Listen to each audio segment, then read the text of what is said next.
I'm Professor Mary Lynch. I'm very proud to be the Showman Chair in Law and Democracy. And I'm so pleased to welcome you to Albany Law School and to the 8th annual Katheryn D. Katz Memorial Lecture.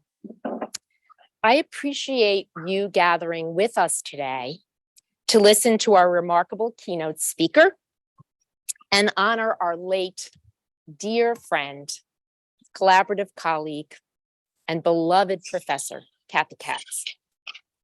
It is hard to believe that it's been 10 years since her passing in May of 2012. Her dry wit and warm heart are missed daily by many of us, gathered here in the room and on Zoom. Kathy was herself a powerful voice on important causes throughout her life. The awards committee selects scholars and speakers who demonstrate that very same tenacity and passion for justice in the areas which Kathy held dear. I want to thank the members of the 2022 awards committee, Elizabeth Katz, Persia Wilkins, Professors Christine Chung, Jaya Connors, and me for serving and selecting today's prescient and influential keynoter.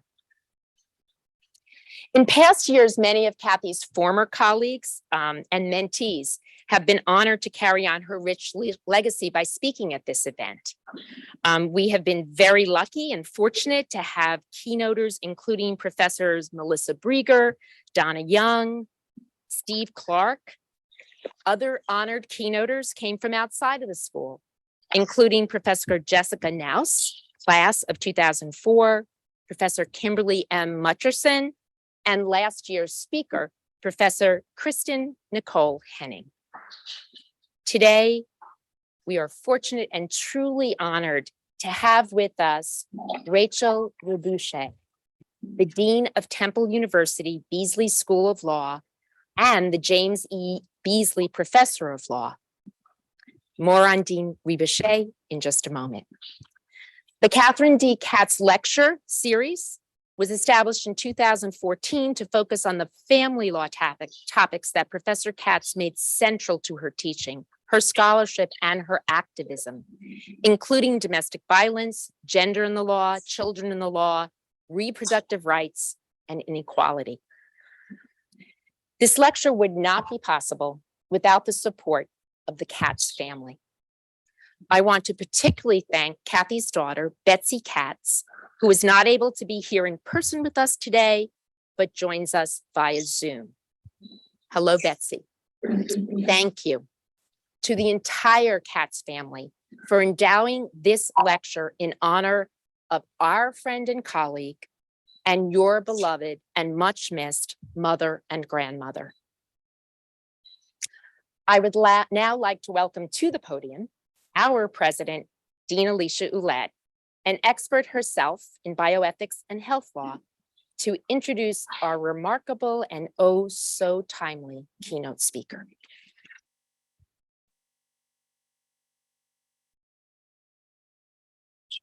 Thank you, Professor Lynch, and welcome everybody. So glad to see you here. And it is my real honor to introduce someone who I've known in health law for a long time, Rachel Rebouché.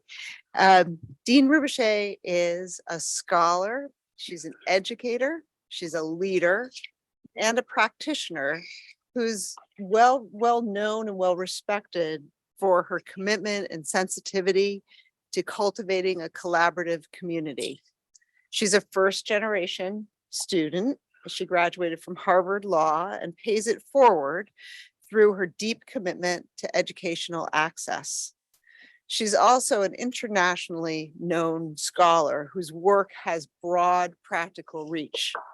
She focuses on family law and reproductive health, and her work involves contracts, public health, and comparative law. She's written many articles, law review articles, essays, and book chapters, Her publications include 2 books. One is a volume of feminist judgment series for Cambridge University Press, and actually 2 other books that are co-authored books on feminist legal theory. She's also written a leading casebook on family law and recently joined as a co-author a contract law casebook. On top of all that, Dean Rebouché is a much sought after speaker and media star. Many of you have probably seen her or heard her speak on the radio or on TV or seen quotes in the newspaper as she was talking about the overturning of Roe versus Wade before Roe versus Wade was overturned. It's really been quite the year. She's appeared as the nation's expert on reproductive health law on every major outlet. It's her commentary is thoughtful, and there's a reason they keep going back to her. So I have no idea how she does all this while running a law school. It seems like a lot to be running the law school and contributing so significantly to public and scholarly discourse. But I do know that you're going to learn today listening to her. I also know that Professor Katz would be incredibly thrilled and honored to get the chance to learn from and welcome our speaker today. So please join me in welcoming Dean Rachel Rebouché.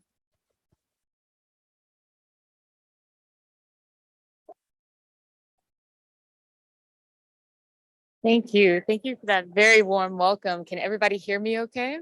Great. And thank you for inviting me. I'm delighted to be here, delighted to be in Albany first time, and have had a fantastic visit so far.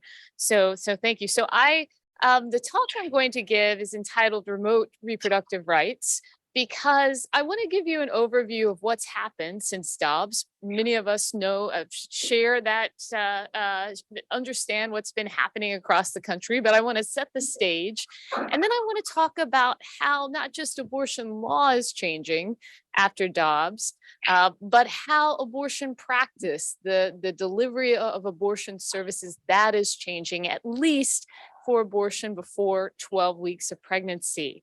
And that's the remote reproductive rights part of this talk, remote referring to telehealth for medication abortion. So I think it's probably an understatement to say that the legal terrain for abortion law has been in flux since June of 2022. Dobbs versus Jackson Women's Health Organization is the case that overturned Roe v. Wade, the 1972 case that established constitutional protection for the right to abortion, and Planned Parenthood versus Casey, a state that concerned my state's abortion law in 1992, that upheld Roe, even though many thought that that case would overturn Roe, upheld Roe and replaced Roe's test for constitutionality, a trimester based test based on the periods of pregnancy, with the test drawing the line for constitutional restrictions for abortion at viability. What do I mean by that? As many in this room also know, Casey is the case that established the test, the undue burden test. So states could ban abortion after viability, but before viability, states could not pass laws that erected an undue burden on a person's right to an abortion. So when the Supreme Court granted cert in Dobbs and announced that it was going to answer the question, are pre-viability abortion bans per se unconstitutional, many people in this country thought that that moment that decision was announced, Roe was dead, because Roe and Casey had been interpreted in varying ways for any number of years that they had been on the books. But one thing that people seemed to agree on was that both cases announced a rule that states could ban abortion after viability, but they could not ban it before. So the Supreme Court taking the case to answer a question that many thought had been settled for some years didn't bode well for Roe or Casey. And in fact, Roe was reversed. So Dobbs, for those of you less familiar with the case, concerned a Mississippi law that banned abortion after 15 weeks of pregnancy, well before the viability mark. And it's worth remembering that the court could have overturned Roe in any number of ways. It could have upheld Roe and Casey, keeping the undue burden test, applying it in different ways. It could have had an incrementalist approach, which is what the Chief Justice Robert, wanted and wrote about in concurrence. But that is not what the court decided. The majority of the court, with Justice Alito writing for the court in Dobbs, issued a full-throated rejection of Roe and Casey. Egregiously wrong the day they were decided, egregiously wrong today. And so in a long opinion that dwells mostly on history, text, and tradition, Justice Alito rejects that the Constitution protects the right to abortion and that there is a history or tradition of constitutional abortion rights, instead arguing through a lengthy analysis that history and the tradition are on the side of abortion criminalization.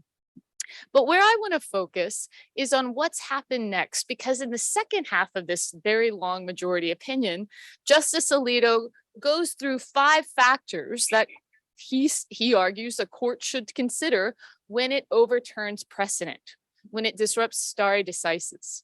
And of those 5 factors, he's quality of the argument, the nature of the error, did people rely on the right? But one of those factors, workability. And this is the argument that Roe and Casey announced tests that were unworkable. They invited courts to apply the test to different facts and reach differing conclusions.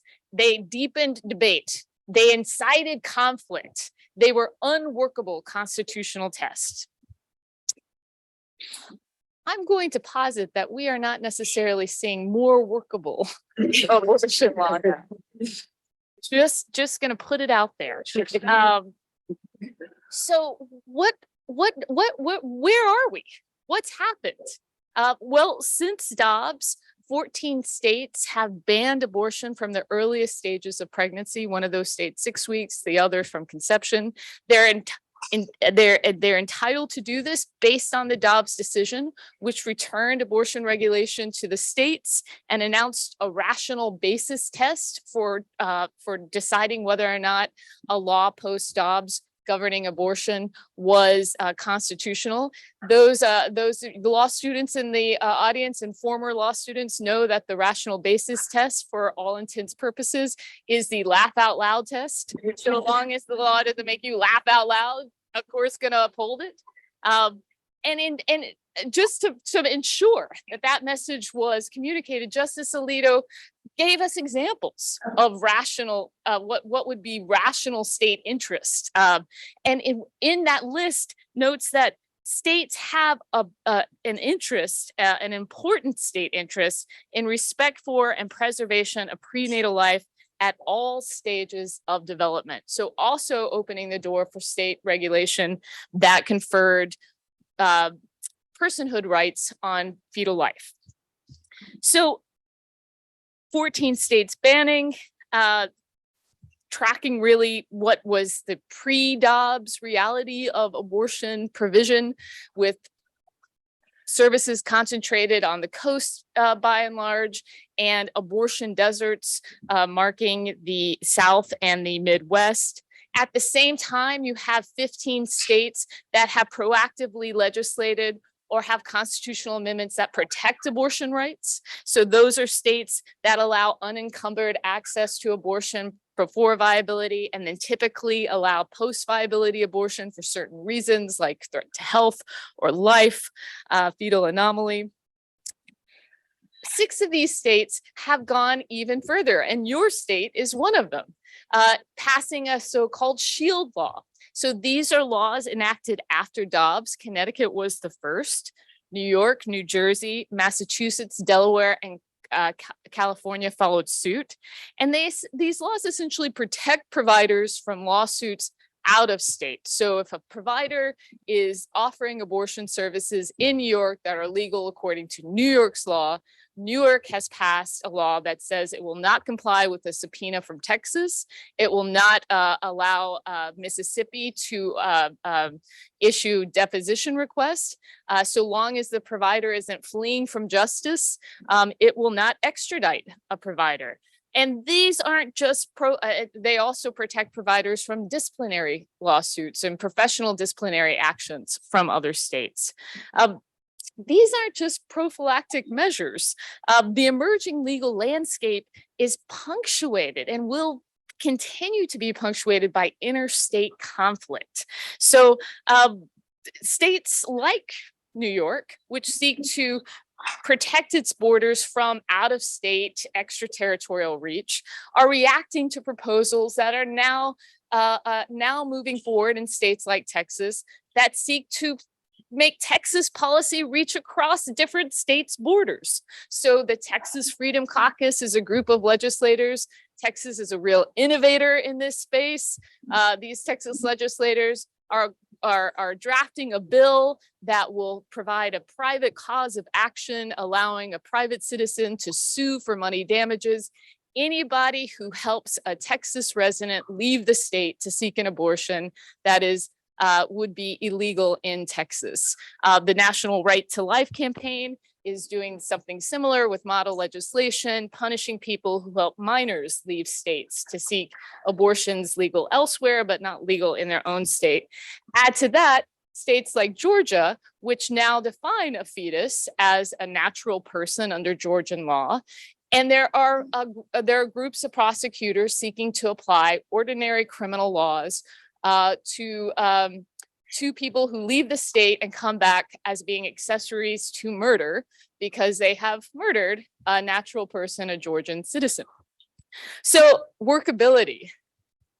The remaining states are in a middle ground where abortion is still legal, but is closely regulated. My state is one of those states.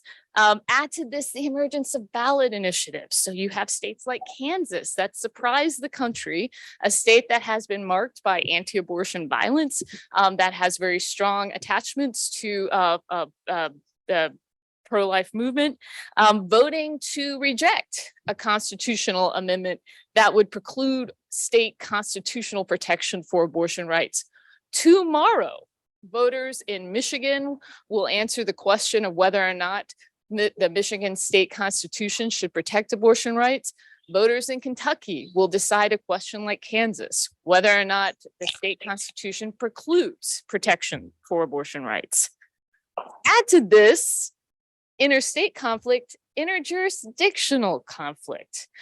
The Biden administration has taken actions and made statements supportive of abortion rights after Dobbs. So Attorney General Merrick Garland, for instance, has indicated his support for preemption arguments. This, as has HHS. This is essentially the argument that the U.S. Food and Drug Administration closely regulates the first drug in a medication abortion, mifepristone. In that regulation, RIMS, that the FDA preempts state policy that purports to regulate mifepristone's safety and efficacy. This would prohibit states that ban all abortion or medication abortion specifically. If the preemption argument carries the day, it would cut a hole in those bans for medication abortion as regulated by the FDA. For preemption theory to move forward, federal courts will have to agree. And this is and here how the principle of federal supremacy applies in particular cases is complicated and it is contested. Other federal laws provide a similar preemption grounds. So the Emergency Medical Treatment and Labor Act, the Biden administration argues preempts states like Texas that don't have exceptions for protecting the pregnant person's health. The Biden administration weighing in on the issue and saying that federal law requires emergency rooms to treat people needing emergency care, even if that treatment includes abortion. They've been sued, they've lost in Texas, they've won in Idaho. This might be the next case that the Supreme Court hears on abortion law. Add to that a novel idea that's been floated from Senator Warren, that's being taken up by different federal entities, or at least is being explored, of permitting abortion on federal land and in federal healthcare centers. So the Hyde Amendment, as you may know, prohibits federal dollars from funding abortion, but it doesn't say anything about private entities using their own money to perform abortions on federal enclaves where the federal government has exclusive jurisdiction. This is this argument, this idea is based on a pretty obscure federal law. How many in this room have heard of the Assimilative Crimes Act? Raise your hand. Yes. If lots of hands went up, I was going to have to revise this portion. It's obscure. So it's this federal law that essentially says when in a federal enclave, that enclave assimilates state law, incorporates state law onto that land. But that only happens when there's no federal law on the topic. Arguably, the federal government has regulated abortion procedures, clinic entrances, and the like. And so there's the argument that state law wouldn't be assimilated onto a federal enclave. Even if it were, it's a federal cause, it's a federal offense, it's not a state offense. So federal prosecutors would have to prosecute an abortion-related crime. And the Biden administration has suggested, at least, that it has no interest in doing so. Okay, so why am I telling you all this information? It's, again, I think, to try to set the stage for how much law has truly been in flux.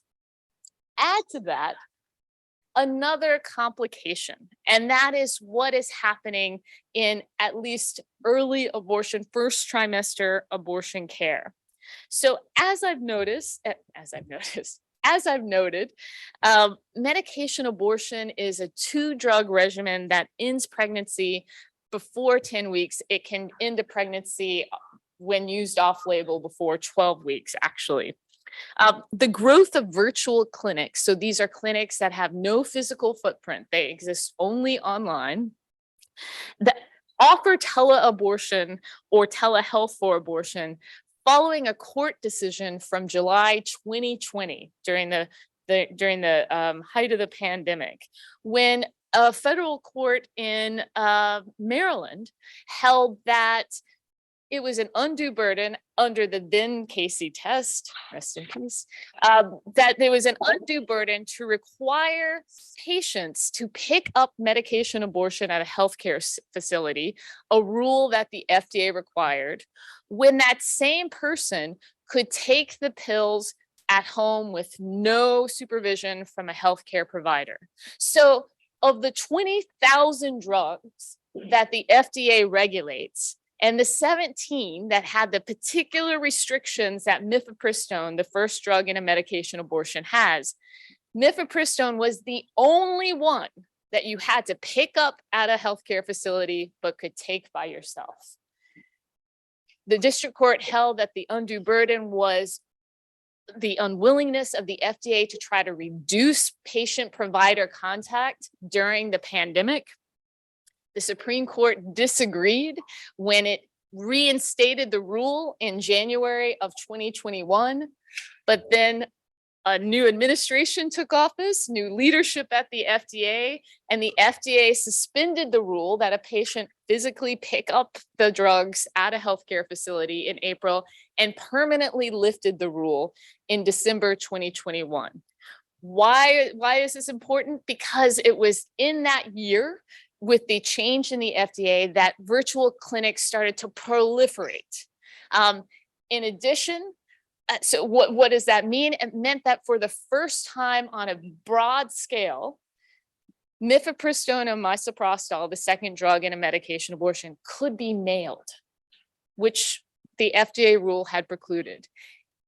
And in the near future, another decision by the FDA, medication abortion can be dispensed at a certified pharmacy.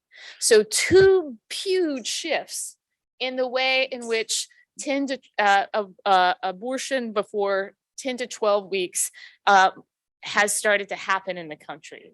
So take, for instance, just to make this a little bit more concrete, the organization Abortion on Demand. Abortion on Demand is the first large-scale, entirely virtual abortion clinic. It works in 22 states. Patients have an asynchronous intake followed by an informed consent video and appointment with someone online. Their pregnancy length is assessed by a home pregnancy test and information about the first day of their last menstrual period.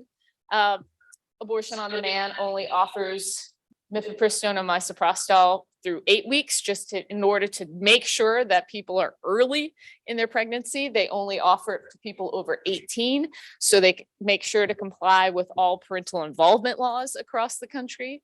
The whole process, from the minute you log on to the site to the day you open your mailbox and receive a package, is 3 to 5 days, and it costs $300 less than an abortion offered at a brick and mortar facility. In addition to Abortion on Demand, you have groups like Plan C that also mail to additional states. And really, probably an organization you've read about in the Times and in other outlets, the game changer, Aid Access, which will mail medication abortion anywhere in the United States. Abortion on Demand only operates in states where abortion is legal. Aid Access works through a pharmacy in India and a provider in Europe to order and mail the medication abortions. It takes longer, about a week or 2 weeks, but it's $105, and it will ship anywhere in the US. So why have I toggled from the legal landscape to the care landscape? Not just because I'm a health law nerd, but a little bit because of that. But also because this interplay of restriction and permission is up against the reality of how abortion is changing. Mailed pills signal a different reality than what we knew before Roe. And so without, and it's a reality with limitations. So for one, medication abortion depends on its access to through telehealth depends on certain amounts of privilege, right? You have to have a smartphone or a stable internet connection. You need an uncomplicated pregnancy, no threat of an ectopic pregnancy. We know, because of US health disparities, that privilege is more likely available and attaches to wealthier and white people in this country. For another, remote care is not going to help people past 12 weeks of pregnancy. Clinical spaces will still need to exist. If you're not a candidate for a telehealth, often also because pre-existing conditions, you will need an aspiration or surgical abortion, which at the moment is 60% of this country's terminations. Now, I think that will change as telehealth changes and as abortion pills proliferate, but it's still the case that many people need physical spaces. Nevertheless, mailed medication abortion, because of its design and based on how it's implemented, is a vehicle and is currently the vehicle for delivering care across state lines. And where law and practice intersect are in states like Massachusetts, which, as I mentioned, has a shield law, just passed it. And in defining what is protected reproductive health care, defines it as regardless of where the patient resides. So this is huge if you're a telehealth, if you're interested in telemedicine policy and telehealth policy, because it's essentially changing the standard of care, in a sense, from defining care where the patient is to defining care where the provider is. And that is an effort to insulate providers from attacks from out of state if pills end up in Texas or Mississippi or in Georgia, right?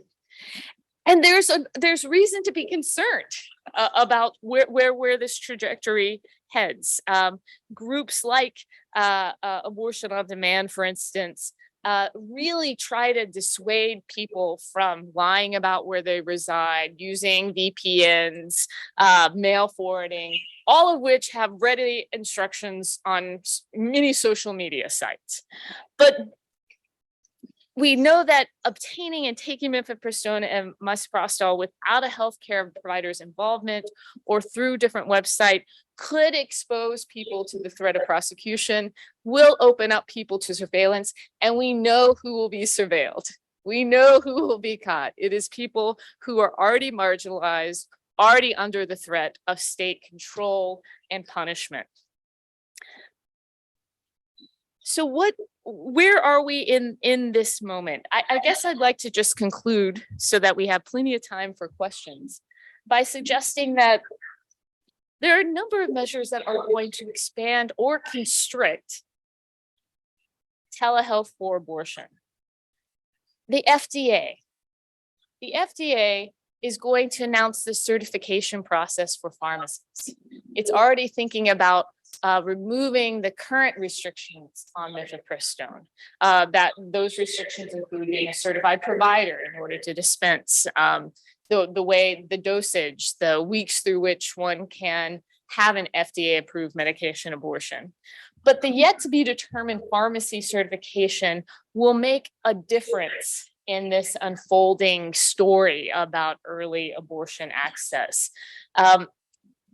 Certification based on other drugs and how pharmacies are certified to dispense them. It can be pretty simple. A pharmacy or pharmacist attesting to being able to dispense mifepristone, or it could be onerous. Tracking numbers, education, training, or the like. What that process looks like is either going to incentivize or disincentivize pharmacies to participate. And so far, retail pharmacies have not been super excited to stock medication abortion so far. Telehealth policies and telehealth medicine. States have generally tried to build out their infrastructures for telehealth. This really took legs during the pandemic as states had waivers that allowed practice across state lines. Those waivers have expired, but what's remained has been a willingness, I think a cultural shift in accepting telehealth interventions in so many parts of our medical care. Telehealth for abortion has attracted, as you might guess, the attention of states that seek to ban it and the attention of states that seek to promote it. And so telehealth policies are becoming increasingly important. Those that relate to interstate licensure compacts, those that relate to interstate reciprocity for disciplinary actions, those that seek to liberate the forms by which telehealth care can be delivered, telephonic, for instance, appointments, not necessarily having to have a live video feed. This is another way in which states are going to either increase the use or try to limit the availability of mailed abortion pills. And then there's the last thing I'd suggest, which is the definition of abortion itself. So here we might think of a spectrum of the way in which we define and think about medication abortion, from that of the abortion on demand model of the asynchronous but very involved healthcare provider who's navigating the process with someone, to self-managed abortion, which is often how aid access is described. That spectrum is also going to be facilitated or lengthened or shortened with the intervention of law. So some states like Massachusetts are seeking to make clear that self-managed abortion isn't illegal, while at the same time you have states like Mississippi threatening to revive the Comstock laws and attack mailed abortion pills generally. So that's all to say that we're not just in a time of flux, we're in a time of redefinition, because what was true before Dobbs, what remains true, are questions about information, who has it, who can use it, and of resources, who can travel, who has an interstate network. Predated Dobbs, but they, I would suggest, have become, are even more foundational to abortion access today. Thank you.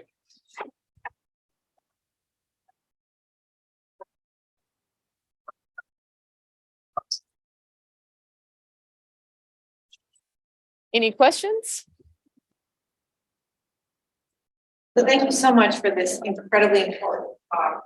I think many of us have been of the, oh my God, what's going on for a long time. So just have 2 points, 2 questions. Number one is, we see in Dobbs, and we heard before that it was important to return this issue to the states, right? But as soon as the case was decided, we then had federal, like senators and so forth, saying, oh no, now we need a federal law.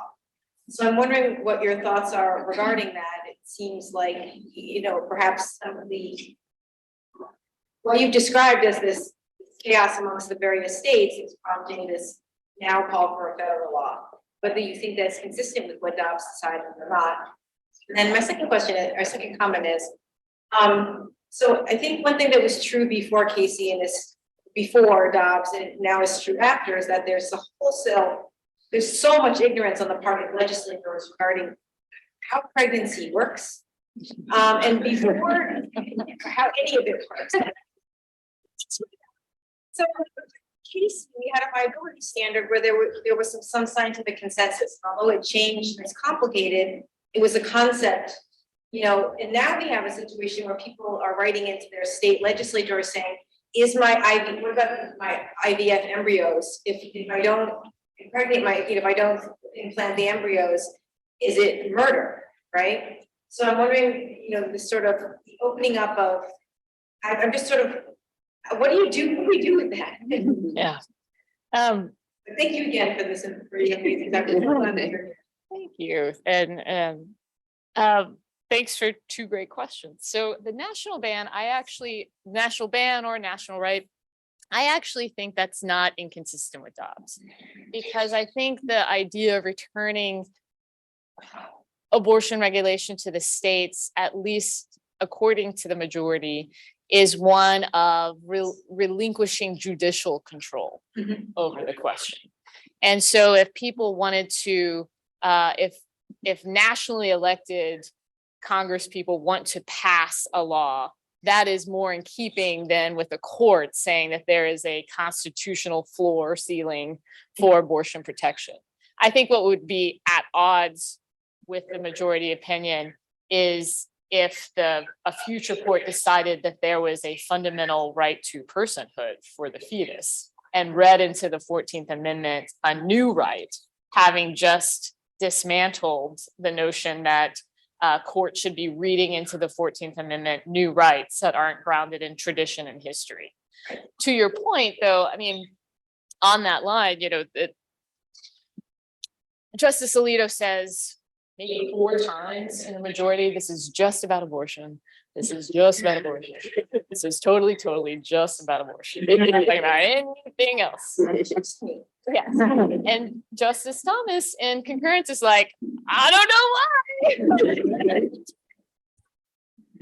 Marriage out, contraceptives out, Justice Thomas says we can protect those things maybe by other constitutional rights like equal protection or this, but we don't need substantive due process. So that's where I think you really see the tension for the court in cases to come. I don't think that but for a national ban, that legislation really hasn't been, other than Lindsey Graham talking about a potential 15-week ban. A national right to abortion has made it out of the House, but failed in the Senate, and didn't move out of the Senate, the Women's Health Protection Act. But after Dobbs, and I'm sorry to answer at such length, it's a really open question what that legislation would look like now. WIPA, the Women's Health Protection Act, was really a reaction to restrictions passed in the wake of peace, trying to preempt state laws that had informed consent and ultrasound requirements and the like. And so it'd be interesting to see what that looks like. But I don't see Dobbs as particularly inconsistent with legislation. How pregnancy works is such a great point. One of the things that I thought about, and I was nervous that I was running out of time, is thinking about the changing definitions of abortion, not just for people who support abortion, but also for those people who do not. And what are the consequences of, for instance, redefining abortion as being a termination of any pregnancy from conception? That fundamentally changes assisted reproductive technologies. So insofar as we've seen places like Louisiana and Texas, fertility brokers and agencies leaving, because for those of you that have studied ART or surrogacy or like, that IVF has traditionally and typically and still does depend on abortion often.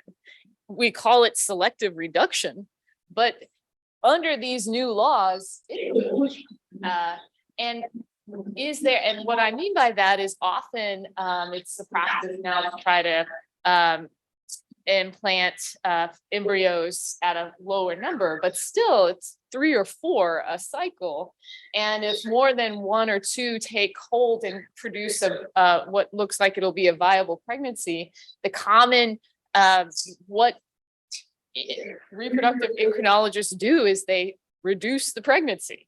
And that under these definitions could fall underneath the it's the same problem with EMTALA, which is what has sparked so much concern in the federal act that I've mentioned, and people who are presenting to ERs in the process of miscarriage, or they have ectopic pregnancies, and providers not knowing, wait, am I breaking the law if I treat this person, it results in pregnancy loss?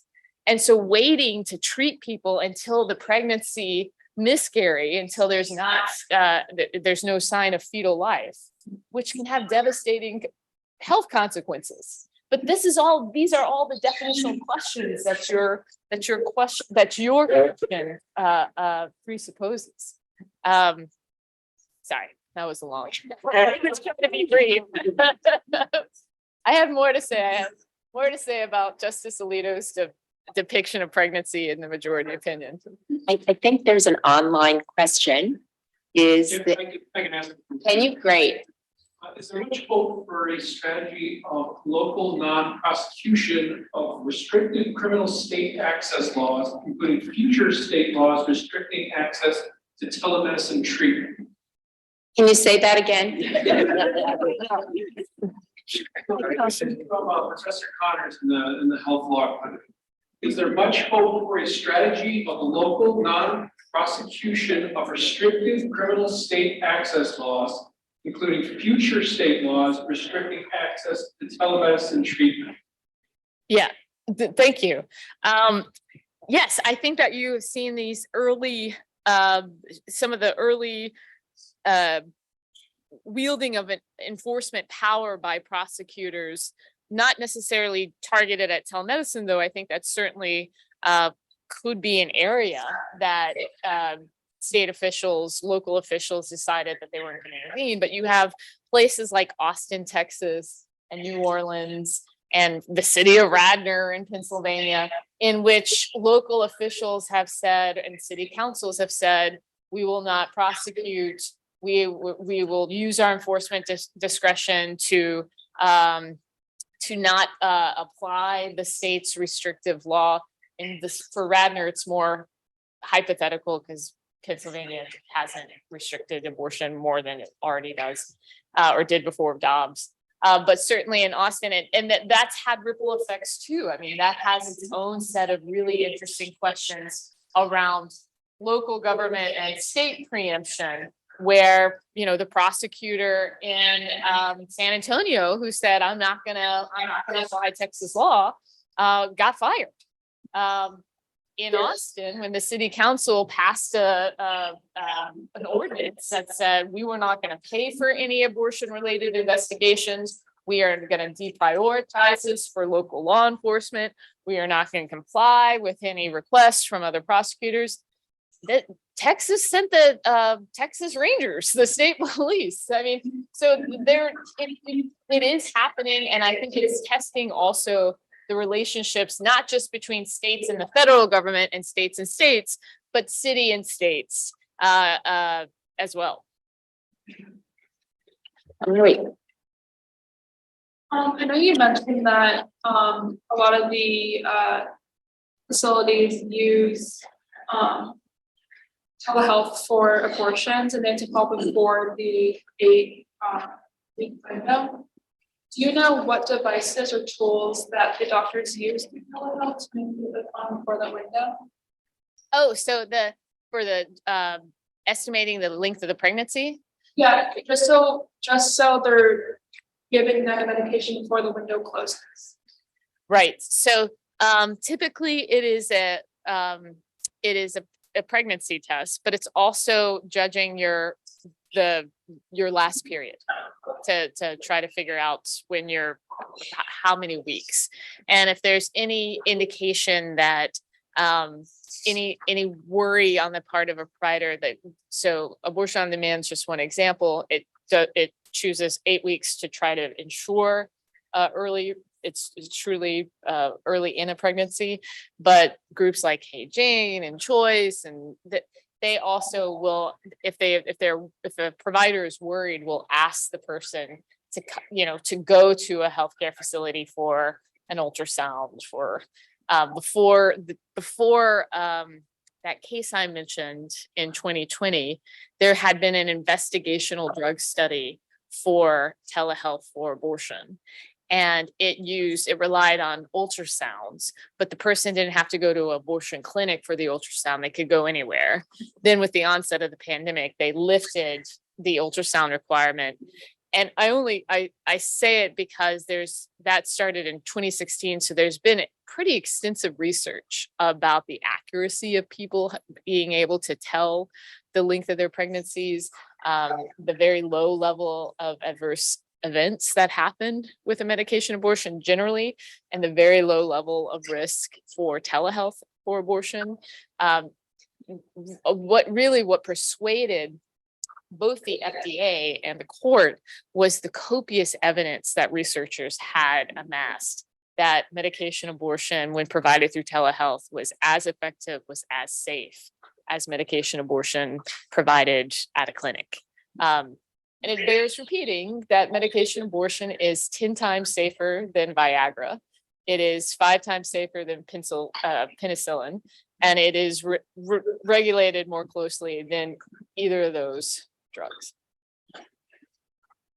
So if there are students thinking, I'm really interested in that federal, preemption, that whether it's the sanctuary on federal land, I don't know if that's called sanctuary, or having the FDA regs preempt what state law would be, are there opportunities for us to think about experiential learning and clinics and, where is that action happening? Are there, I'm sure there are lawyers with NOW and et cetera doing that, but I'm just wondering that at this school, I know, being faculty advisor to the Women's Law Caucus, there's been incredible interest that there has been for a long time, but last year and this year, particularly on these issues. And I'm just wondering if you're seeing any action out there on this area with law schools and law students. Absolutely. So I think that for preemption, there was a case taken by the generic drug manufacturer before Dobbs that pushed this preemption idea. And that's been withdrawn because it was a case that was filed in Mississippi. And I think they decided they're going to withdraw and refile after Dobbs in a different jurisdiction. And so for preemption, I think there's work to be done at the kind of policy paper level about how these arguments apply. I must admit that I have 2 really wonderful co-authors, David Cohen at Drexel and Greer Donnelly at Pitt. And we, about a year ago, wrote a paper trying to set out what we thought the interstate conflicts were going to be and what we thought these federal state conflicts would be and what might happen as a result, where we tried to articulate the preemption argument for what would be part of the preemption argument in federal lands. And so I have to kind of cop to that, you know, we put it out in the world last February, and then Dobbs happened, and now it's like, wow. And the federal lands piece actually probably could use more direct action, because there's just a lot of research to be done about where are federal enclaves. Could states try to punish people who go onto federal land for the purposes of doing something that's legal on federal land, and then try to punish them when they leave? There's reasons to suggest they can't, that can't be targeted in that way, but again, it's not clear. The same with the shield laws. So what's been really interesting about revising that article is trying to incorporate all these developments, but moving from a like states could do to this is happening, and what does it look like? In that regard, I think there's great student work to be done, amassing resources for providers, for people who assist, for thinking about how what happens when states try to apply laws extraterritorially, whether or not it's in advancing abortion or to restrict. Those are live questions, and they don't have easy answers. It seems commonsensical that if I go gamble in Vegas and I go back to Pennsylvania where gambling is illegal, I'm not going to be charged for gambling while I was in Vegas. That kind of sits with us as how states work. And there's reason to believe that that's how states work, because we do have a right to travel. So we do at the time of speaking, we have a right. We protect interstate commerce. We have a privileges and immunities clause that has been eviscerated by the Supreme Court. But we do have all these protections that sound in this kind of cooperation and comedy. But, you know, as one of your brilliant professors, CJ, why is anybody going to be surprised if no one in the Supreme Court is not interested in those arguments? So it's as many people who can be thinking about, and if they're interested in these topics, I think all the better. Great, thank you.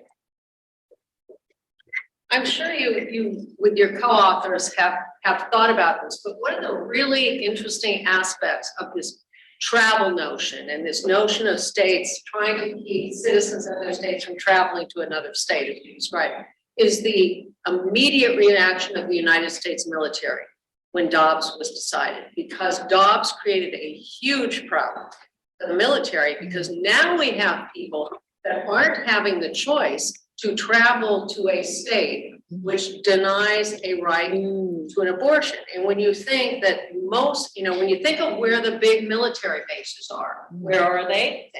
Texas, Georgia. And so we have, the military has really been struggling with how to handle this. Yes, it's federal property, but it raises exactly the federal state issues that you described. My understanding is what the military, I don't know this, but my understanding is military is just quietly moving female soldiers temporarily from a state to which they were assigned to another state to get around this problem. It seems to me it raises exactly the kind of travel issues that you mentioned. Yeah, I agree. It's a great point.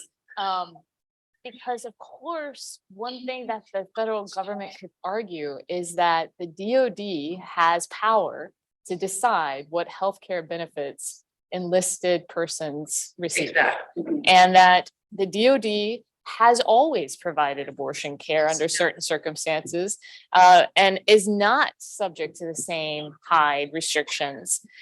And so you saw a little bit of that with the VA, the Veterans Affairs, saying, look, we don't care what Texas says. We get to decide what veterans and their beneficiaries, what care they receive. Now they basically reinscribed Hyde in a certain way because it's just life, sexual assault, but also health, which is not part of Hyde. But I mean, I think it's a great point. I mean, should the federal government move soldiers, or should the federal government say, we decide? Healthcare, it gets provided on military bases. Well, and that then becomes relevant to your question of federal enclaves. That if you're on federal property, I mean, this gets beyond the DOD issue, but if you're on federal property, does the federal government get to decide whether you have access to an abortion? Right. And that's interesting too, because not every part, this is really getting in the weeds. Yeah. A lot of people's base, not every part of the base is not. Exactly. Yeah, so there's this Right. hybridity of that's woven into those spaces. And if it were the case that you could just go to federalenClave.gov and look up for That's a project for Mary's there students. you go. A final question? Okay. Yes. I actually want to ask about Native Americans and how their interaction with all this stuff. They're neither state really nor federal. I'm not an attorney, so I'm asking more from David's point of view, but it seems like they're both subject to sexual assault more than the average American is, and also don't really fall into this parameter of either federal or state jurisdiction. So it's a question that, and thank you for having framed the question, because often it's asked on the back of the federal lands idea of like, why not just put abortion clinics on native land? I think that is something that I am always very clear that I am not saying, because I think that the native lands as sovereigns, are in a different position. Plus the way in which the jurisdiction of federal and state and native is much more complicated for native lands. There's a great piece that a few colleagues have written that makes that argument for why it's not just a set up shop idea. But I think the way you framed it is, but isn't there meat there? And I think that's the problem with saying, how about native lands, is that reproductive health care has been underfunded and under resourced on native lands forever. And now saying, well, now that there's doves, why don't we put an abortion clinic for other people to come and, get those services? I think, really doesn't do, really ignores the kind of the legacy of colonization and of exploitation. And so I think that native people can decide to offer abortion on native land. And I think that might be one place where you see some of those decisions being made in reaction both to Dobbs, but also to the very real health needs of people who live there. I think it's a question of resources and having the sufficient resources to make that care a reality. Thank you. Okay. Yeah, thank you. All right.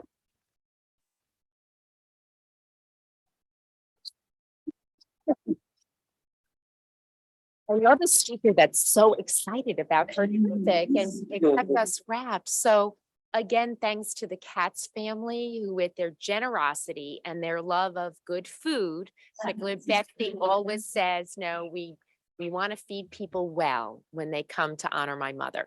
And so thank you again, Betsy, and please join us downstairs in the foyer for a lovely and really tasty reception. And again, one last round of applause.